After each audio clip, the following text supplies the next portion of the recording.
Muy buenas tardes para todas y todos. Mi nombre es Amparo Gallego Romero. Yo soy estudiante de Comunicación Social en el CEDAT de Palmira. En este momento me encuentro haciendo la cátedra afrocolombiana. Entonces tengo que hacer unos análisis con diferentes comunidades afros, ¿sí? Entonces vamos a tener es como una pequeña charla donde cada uno dé las pautas sobre algunos temas que se están desarrollando en la materia. Entonces vamos a hablar con un pequeño debate, ¿no?, sobre cuál ha sido en realidad la posición de ustedes como afro, cómo llegaron acá a este país, cómo ha sido la situación de ahí en adelante para ustedes. Vamos a hablar sobre los cimarrones, sobre los palenques y la etnoeducación, que yo creo que ustedes ya deben de tener algún conocimiento sobre eso, y sobre la ley 70, que también les cubre a ustedes. Entonces, inicialmente pues vamos a hacer una reflexión sobre la etnoeducación y el contexto histórico de las comunidades afrodescendientes. Entonces, no sé cuál esté un poquito más versado para que nos cuente, digamos, una parte de la historia, cómo llegaron las comunidades afro a este país y todo. Que los españoles, en busca de oro y todas esas cosas, en busca de fortuna, digámoslo así. Entonces, ¿qué hicieron? Se trajeron toda la población afro del África, se trajeron una cantidad de negros para acá, pues trajeron como esclavos para ponerlos a trabajar acá sobre todo lo ilícito que ellos venían a hacer. Entonces, esa fue una de las causas que llegaron la mayoría de los afros aquí a este país. Yo quiero agregar algo a lo que no está diciendo. O sea, con la llegada de los españoles aquí a la América, pues se encontraron con una sorpresa de que al adentrarse en ella, se encontraron que había mucho oro, que había, digamos, se encontraron con una gran riqueza diversa aquí digamos, en este continente, que inicialmente esclavizaron fueron los indígenas, los indios fueron los primeros esclavizados por ellos, pero desafortunadamente el indígena no les dio el juego, la fuerza, el rendimiento que ellos necesitaban para extraer, digamos, esas riquezas. Entonces ellos conformaron un triángulo que le llamaron el triángulo de la muerte, que era que el oro que llevaban, que habían obtenido, entonces lo llevaban a España, y de España entonces se iban al África a conseguir los negros del África, que eran mucho más fuertes y el rendimiento era superior. Entonces iban al África, se compraban una cantidad de negros, los traían y luego hacían ese mismo juego siempre. O sea, cada que se llevaban los buques llenos de riqueza, entonces pegaban hacia el África a comprar negros y a cambiarlos por armas, a cambiarlos bueno, a comprarlos, y fueron llegando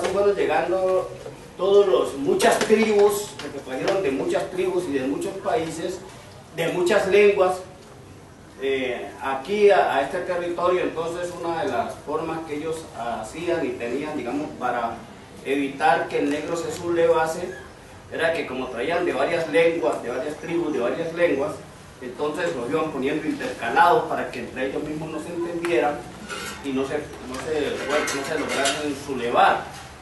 Y así fueron multiplicando. Cada viaje de oro que se llevaban era un viaje negro que llegaba al regreso, hasta que pues poblaron casi todo este continente de afros, y que fueron esclavizados por muchos años, y hasta el momento en que los afros empezaron pues a buscar la forma de su libertad, porque pues ninguno de ellos, claro, como es obvio, nunca se llegó a sentir, digamos, dentro de unas tierras extrañas, con unos amos extraños y con una actividad, bueno, pues de todas maneras la minería ellos la ejercían allá también, de todas maneras la minería no era extraña para ellos, pero sí las condiciones con que los sostenían acá, con ese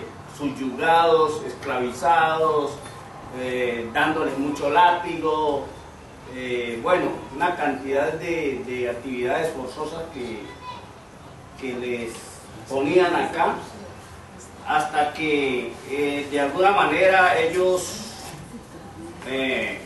lograron unos huir, porque cuando estaban aquí, unos, inclusive desde que los traían en los barcos, traían los barcos tan asignados de negros, que muchos de ellos preferían tirarse al mar, que sabían para dónde los traían, ya tenían más o menos conocimiento. Entonces muchos se tiran al mar. Otros dicen que como los buques venían tan repletos, entonces se morían allí, como venían tan apretados, asignados, entonces se enfermaban porque tenían que soportar esos muertos allí varios días, porque los mismos que los traían ni se daban cuenta de muchos que se morían en el camino, se enfermaban. Y bueno, fue una cosa muy horrenda. Y ya dentro de aquí, de la actividad que ellos desarrollaron aquí, pues algunos empezaron a volarse. Y ahí fue donde empezó a nacer lo que es las ¿cómo vieron que hay en Cartagena? Los palenques. Empezaron a conformarse los palenques con todos los afros que lograban volarse y que no eran capturados, porque los que capturaban pues los mataban, pues se hacían todos los otorios, pero los que se lograban volar lograron conformar los palenques, como en ese tiempo el gran palenque fue el de Cartagena, el de San Basilio, que construyó, ¿cómo es? Benco Biojó fue el promotor, porque él era un cacique muy grande y muy guerrero allá. Entonces lo trajeron esclavizado acá y él se sublevaba mucho hasta que logró evadirse y logró conformar ese palenque. Y así muchos después fueron volándose, conformando palenques, y por tanto pues empezaron a ir conformando la forma de defensa, la forma de liberarse, y fueron pues grandes las batallas que se dieron. Dicen que ellos usaban las mujeres en el cabello, en la cabeza del cabello, llevaban las semillas para, cuando se volaban, llevaban las semillas para lograr hacer siembras donde lograsen ubicarse, y así fue empezando a crecer la agricultura, digamos, en el sitio donde ellos estaban ubicados, hasta que empezaron a haber unos procesos de liberación. Creo que se dio en 4 procesos la liberación aquí en Colombia. No recuerdo los años, no sé si Esperanza tenga presente los años, pero se dio en 4 procesos. El primer proceso fue de liberación de, ¿cómo es? De matriz, ¿cómo es? De vientre. Liberación de vientre, donde cada mujer que quedaba en embarazo, entonces ella seguía siendo esclavizada, pero el nene que nacía de ella ya no estaba sujeto a la esclavitud. Libertad de vientre fue el primero. Después se dio otro, que creo que fue donde participó José Hilario López, algo así, yo no tengo bien, pero en todo caso todo ese proceso se dio, y luego que se empezaron a dar las liberaciones, entonces ya la última liberación se hizo, no sé si fue en el gobierno de José Hilario López, algo así,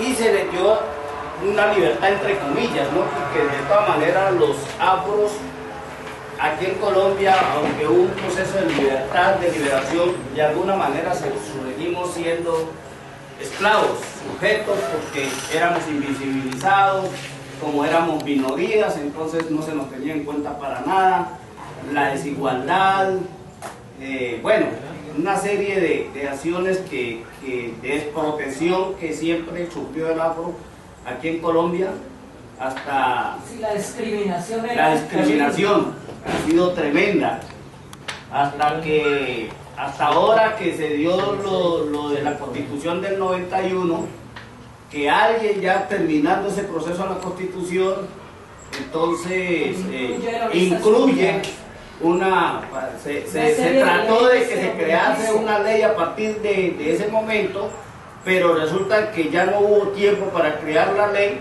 Entonces lo único que hicieron fue crear un artículo transitorio, ya a partir de esa Constitución, un artículo transitorio que se llama artículo 55, que era el que daba la facultad para que en los 3 años siguientes se pudiese crear una ley que lograse apoyar y digamos, para los afros.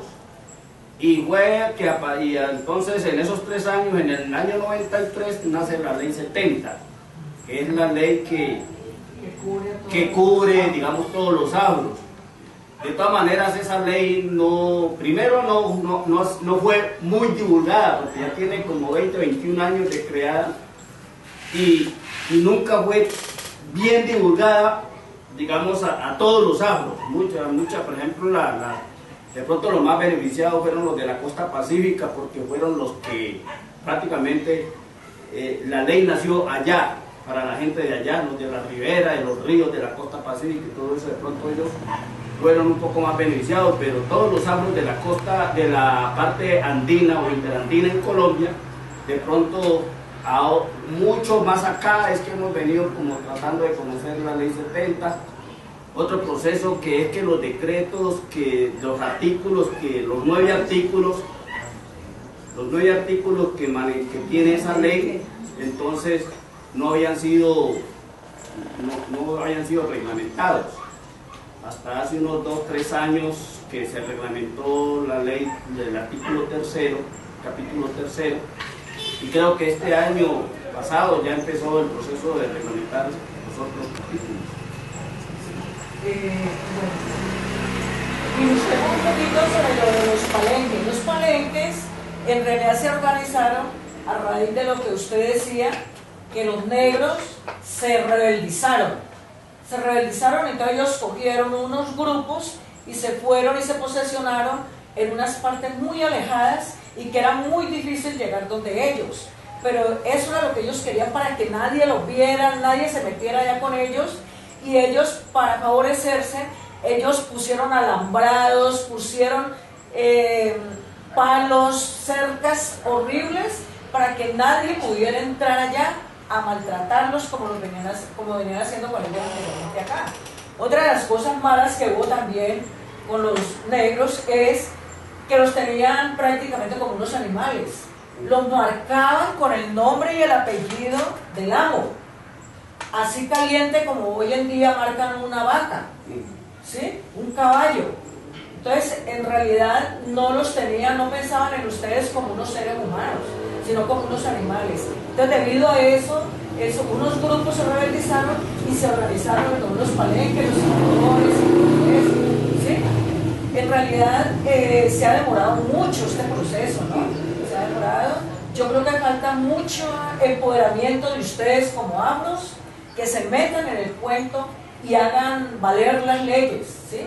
La ley 70 tiene algo que les favorece a ustedes, pero como no les conviene que ustedes se preparen, salgan adelante, tengan conocimiento de todo esto, entonces por eso oportunamente no se las han dado a conocer, no se han interesado para que estas comunidades tengan otros saberes y todas las cosas, porque usted sabe que cuando uno se educa ya la cosa es diferente, ¿no? Entonces, allí mismo en la ley 70, en todas las otras nuevas leyes, está lo de la etnoeducación, ¿sí? Que ya hay que trabajar ese tema afro en las escuelas, colegios, cualquier institución educativa que haya, para darle a conocer, no importa que no sea negro, todos debemos de conocer ha sido la realidad de ustedes, por qué ustedes llegaron, por qué ustedes han sido como separados de algunos grupos, porque ustedes son rebeldes, porque tienen toda la razón, Con ustedes hicieron todo lo que quisieron aquí en este país. Inicialmente trajeron puros hombres, pero cuando ya como que se iban escaseando los hombres, faltaba más fuerza de trabajo, entonces ya empezaron a traer las mujeres. Trayendo a las mujeres, entonces ya había el acoplamiento de la pareja y empezaron a tener los hijos. Entonces ya iba creciendo más la población, ¿sí? Entonces, mire que eso ha sido un proceso supremamente, a mí me parece que un proceso lento que ha habido, porque tantos años atrás que se viene trabajando y apenas ahora cuando la Constitución del 91 es que se viene a hablar un poquito ya de esto, ¿sí? Y entonces lo de la educación a mí me parece muy, valoro mucho esa cuestión de la educación, porque nos han dado a conocer a todos, de qué se trata realmente la comunidad afro, y que en realidad yo digo que lo más importante no es el color, no es si uno es bonito, si es feo, lo que sea, sino que en realidad uno tiene que prepararse en esta vida para que no lo subyuguen a uno, ¿sí? Aprender uno también a participar en diferentes espacios, en todas las cosas, ¿sí? Uno no puede relegarse por allá, quedarse solamente en la casa. No, señora, ustedes tienen que aprender mucho de todo esto. Algo les tiene que quedar de todo, de cualquier reunión, lo más mínimo que sea. También en este momento el gobierno tiene muchos planes para con ustedes, pero tampoco se los han dado a conocer así como debe de ser, porque en realidad yo por lo menos personalmente pienso que el Estado no está interesado en que nosotros nos eduquemos ni que nos preparemos, porque ya la cosa será diferente. Entonces, no sé quién me quiere hablar sobre el tema de la educación. La educación para la población afro tiene que ser pues una persona que sea de su comunidad. Los profesores tienen que ser de la comunidad, tienen que conocer muy bien el tema. No sé aquí cómo lo estén manejando. En la escuela, en el colegio, ¿sí? O todavía no tienen, o todavía no ha llegado aquí pues a esa forma de no han implementado. La verdad es que pues no sabemos cómo aquí ¿no? Digamos, si tienen hijos y los hijos van a la escuela, ¿saben cómo están manejando el tema de la educación acá? Digamos, Y esa como materia es, está en una materia que dice, sí, como decir en la unión no, ese problema todavía no se maneja aquí. Sí, no se está manejando. Aquí en Florida, ya a comentar más con Francisco de pronto. Francisco más o menos sabe cómo se está manejando el problema de la educación. De la educación aquí en Florida, directamente aquí en el... Bueno, mi nombre es Francisco Montaño, hago parte del Consejo Comunitario La Unión, soy el representante y nos hemos constituido para buscar el reconocimiento del gobierno a los derechos adquiridos,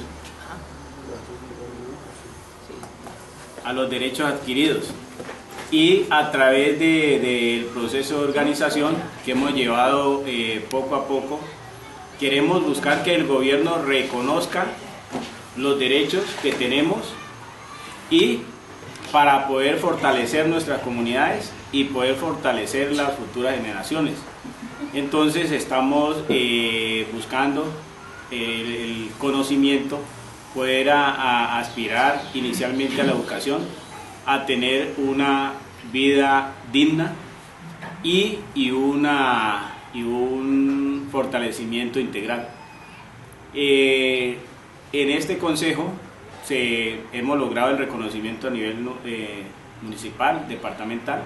Estamos ya en búsqueda de la parte del Ministerio del Interior a nivel nacional y queremos, con la ayuda de ustedes, adquirir conocimientos para poder lograr la caracterización de la comunidad, que todos y cada uno de la comunidad pueda mostrar su fortaleza y qué le falta para lograr un beneficio integral como comunidad y poderlo sacar tanto en la educación como en los otros temas.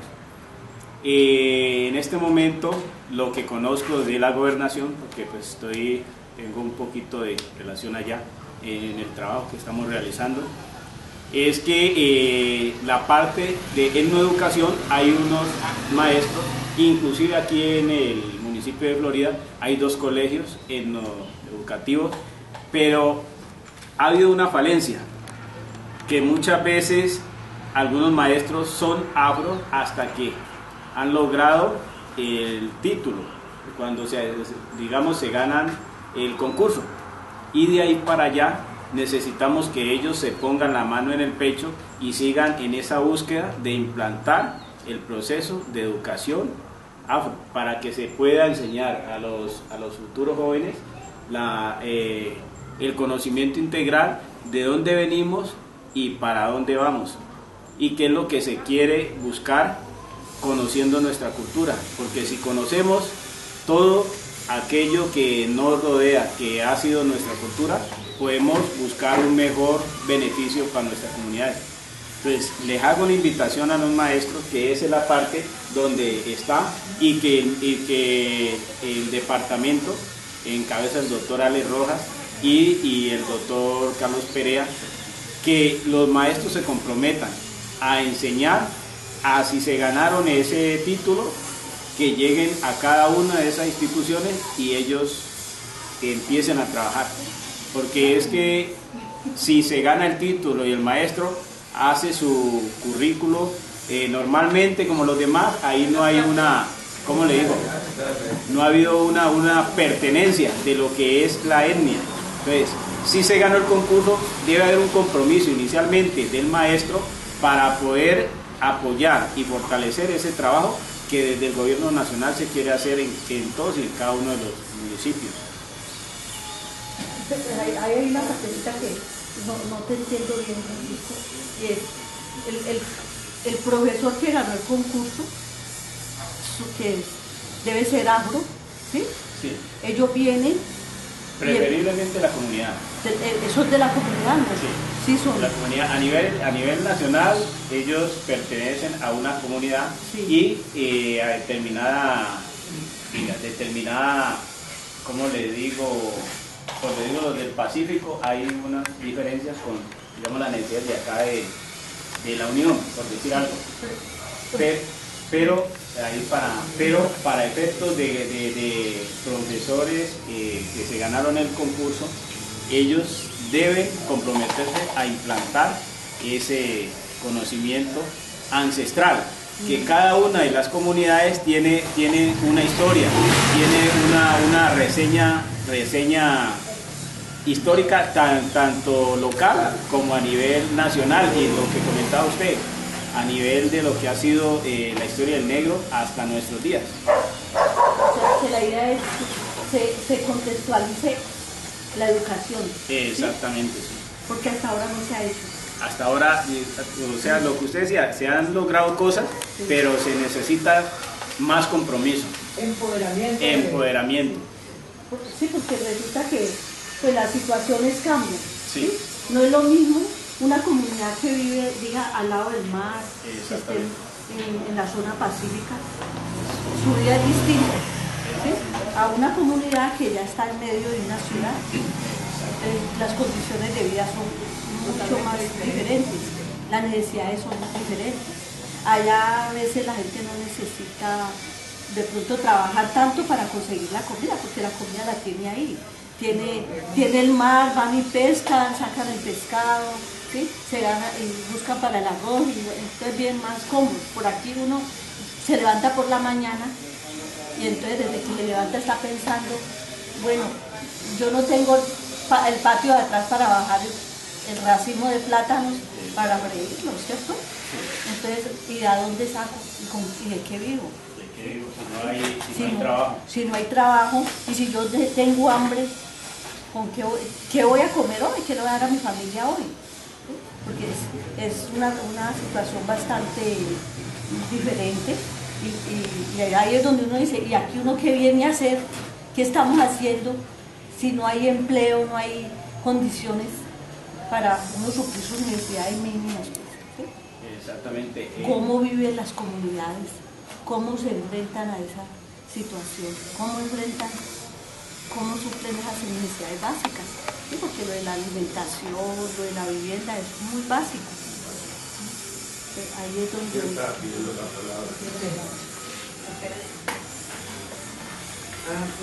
Pues un poquito lo que tiene que ver con lo de concurso, ¿no? Sí. Que por ejemplo, en un principio los concursos plantearon la situación de que los estudiantes para presentarse para postularse para los concursos necesariamente se hacían una serie de proyectos que tenían que ver con la comunidad y que uno tenía que asumir esos proyectos cuando llegara allá. Pero resulta que en un principio este concurso prácticamente fue abierto y no solamente entraron comunidades negras, sino que también entraron personas que no pertenecían a la comunidad y entraron, ganaron su concurso. Entonces, ¿qué pasa? Muchas veces profesionales de acá de la región que ganaban el concurso, pero eran nombrados en otros sitios. Entonces, si uno, por ejemplo, organiza un proyecto para una comunidad de aquí y lo mandan a uno a la costa, donde realmente ya no conoce nada de eso, de lo que usted dice, por lo menos del pescado, de todo, y de allá también nos mandan una persona acá. Entonces eso fue, digamos, como un proceso que antes, en vez de favorecer, produjo como caos dentro de la misma organización. Es como se les planteó, digamos, una cosa y en el devenir, en ese proceso, a la hora de la verdad la gente ganó su concurso, pero realmente no fue nombrado en el sitio, sino que los llevaban a otra parte. Y entonces hay veces se produce nombramientos en los cuales yo llego a un sitio, una comunidad que no conozco, yo estoy nombrada y lo único que quiero es que apenas haya oportunidad me manden para otro sitio, porque yo no tengo compromiso, yo no conozco la población, entonces desde ahí es el proceso, que ese es lo que realmente hay problema con los profesores, que por ejemplo si alguien no tiene pertenencia del sitio, no conoce su comunidad, entonces ¿cómo va a trabajar por ello? Esa, digamos, sería una de las dificultades de esta situación. Ahí se pierde todo ese esfuerzo. Ahí se pierde el esfuerzo. Entonces realmente... Entonces, ¿qué pasa? Una persona que es nombrada viene a una comunidad, no tiene ni idea, entonces ellos se van a la parte central a buscar la forma de que lo manden a otro sitio y se pierde prácticamente esa plaza en una comunidad que necesita realmente un educador. ¿Y ustedes qué han hecho para eso? No sé, digamos, ese proceso aquí como lo Sí, precisamente en este momento la gobernación, con el doctor Alex, el doctor Perea, en esos temas están tratando de corregir asuntos como estos. ¿Qué es lo que se está tratando? Primero, de visibilizar los consejos, ir directamente a ellos si existen o no existen, porque en las administraciones anteriores de pronto decía alguien, yo soy representante de 20 consejos, pero no se visibilizaban los consejos. Ahorita están llegando a ellos, se están llegando a las necesidades que tienen y que el gobierno nacional haga presencia con esa necesidad.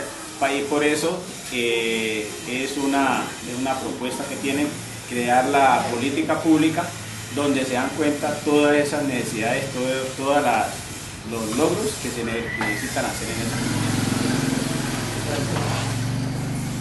Ahora, dentro del quehacer educativo también hay varias situaciones. De pronto en los colegios puede haber un grupo de compañeros que son negros o afrodescendientes, algunos querrán ingeniería, otros no. Entonces se comienza este proceso de tratar de convencer al mismo negro para que de pronto se meta en este cuento de enseñarle, no enseñarle al estudiante la igualdad, sino el respeto por la diferencia. Es decir, no somos iguales, somos diferentes y yo la debo respetar a usted, digamos, como comunidad indígena, usted me debe respetar como comunidad afrodescendiente y vamos a estar participando en nuevos procesos y nos vamos a retroalimentar. Pero no el concepto de igualdad, sino el respeto a la diferencia. Entonces, dentro de los colegios se empieza el proceso más bien de trabajos como transversales, es decir, tratar de irse metiendo poco a poco para poder lograrlo. Porque si decimos, no, es que en la educación es como el trabajo que se va a hacer para comunidades, para grupos de comunidades, ya sean indígenas o ya sean negros. Pero entonces, ¿cómo vamos a hacer el proceso para convivir y respetar la diferencia? Que bueno, que la comunidad, que nosotros como comunidades negras tienen una forma de velar sus muertos, de todo ese proceso, respetar eso, que las comunidades indígenas, que las comunidades mestizas, es decir, no podemos decir entonces, no, nosotros somos negros y vamos a trabajar acá.